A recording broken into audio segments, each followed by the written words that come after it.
Assalamualaikum warahmatullahi wabarakatuh. Saya Rizky Immanuel dari Penyuluhan Peternakan dan Kesetaraan Hewan akan menjelaskan tentang komunikasi interpersonal. Apa itu komunikasi interpersonal? Komunikasi interpersonal adalah komunikasi yang terjadi antara dua orang atau lebih, yang biasanya tidak diatur secara formal. Dalam komunikasi interpersonal, setiap partisipan menggunakan semua elemen dari proses komunikasi. Misalnya, masing-masing pihak akan membicarakan latar belakang dan pengalaman masing-masing dalam percakapan tersebut. Komunikasi sangat penting bagi semua aspek kehidupan manusia. Pengertian komunikasi interpersonal menurut para ahli. Yang pertama, Rogers mengatakan bahwa makin baik komunikasi interpersonal, maka makin terbuka seseorang mengungkapkan dirinya dan makin positif persepsinya terhadap orang lain melebihi persepsi dirinya. Yang kedua, Tubbs and Moss mengartikan komunikasi interpersonal sebagai sebuah proses komunikasi antara komunikan dan komunikator yang ditandai dengan terwujudnya saling pengertian, kesenangan, saling mempengaruhi, hubungan sosial yang baik, juga adanya tindakan nyata sebagai umpan balik. Komunikasi diharapkan dapat mengurangi dampak buruk yang timbul pada kelompok yang berkaitan dengan kejenuhan dalam pekerjaan.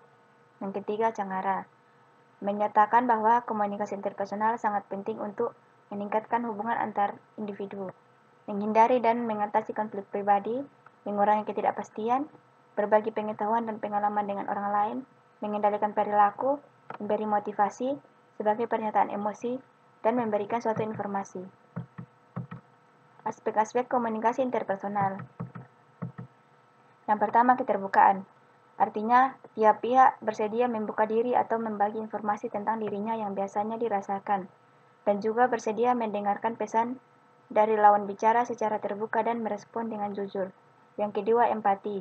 Artinya, kemampuan individu untuk memahami lawan bicara berdasarkan sudut pandang lawan bicaranya tersebut. Kemampuan ini membantu individu untuk mengerti apa yang dilalui oleh lawan bicaranya secara emosional. Yang ketiga, sikap positif. Mengacu pada kemampuan individu dalam menggunakan pesan yang positif. Memuji hal-hal positif yang dimiliki oleh lawan bicara, mengekspresikan kepuasan dalam berkomunikasi dengannya, tersenyum, menjaga kedekatan posisi tubuh pada saat berbicara, dan lain-lain. Yang keempat, sikap mendukung.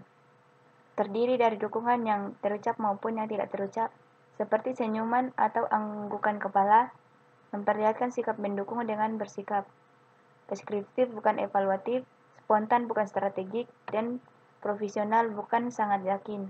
Yang kelima, kesetaraan.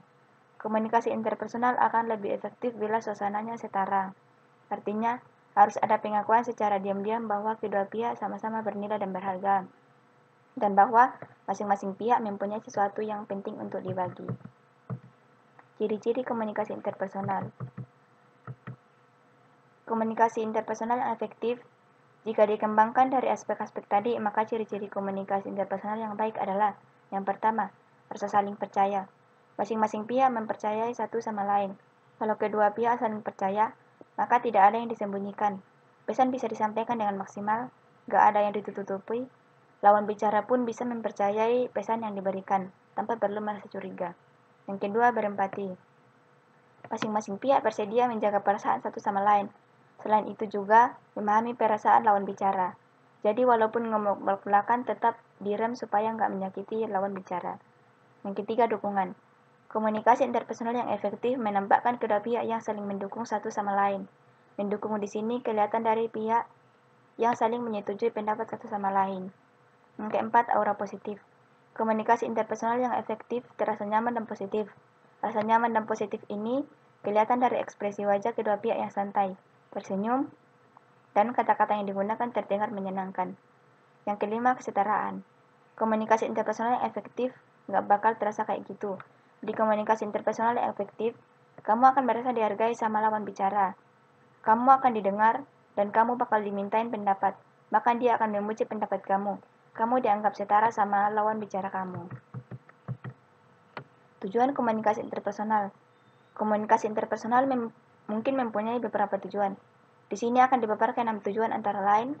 Yang pertama, menemukan diri sendiri.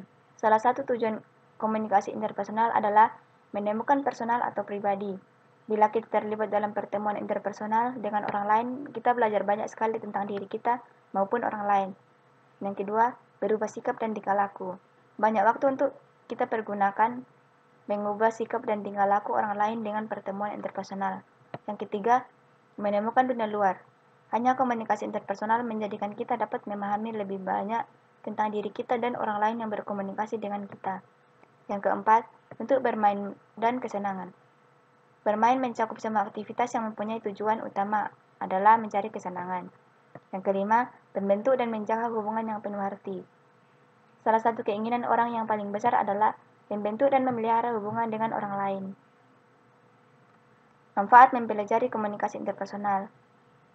Mempelajari komunikasi interpersonal dapat memberikan manfaat, diantaranya adalah: yang pertama, dapat mendatangkan manfaat intelektual termasuk di dalamnya pemahaman yang mendalam terhadap diri orang lain serta hubungan interpersonal. Yang kedua, dapat memberikan manfaat praktis termasuk di dalamnya pribadi, sosial atau hubungan dan profesional. Yang ketiga, komunikasi interpersonal sangat penting bagi kita secara fisik. Mereka yang memiliki hubungan interpersonal yang lebih baik, sehat secara mental dan fisik. Yang keempat, komunikasi interpersonal membantu kita memenuhi kebutuhan sosial kita dengan memahami proses komunikasi interpersonal dan memberikan pandangan terhadap bagaimana suatu hubungan dapat menjadi lebih sukses dan memuaskan. Yang kelima, melalui penelitian komunikasi interpersonal dapat membuat kita berpikir bahwa kita berkomunikasi dalam suatu hubungan dan menyadari bahwa secara aktual berkomunikasi dalam suatu hubungan adalah sangat berbeda.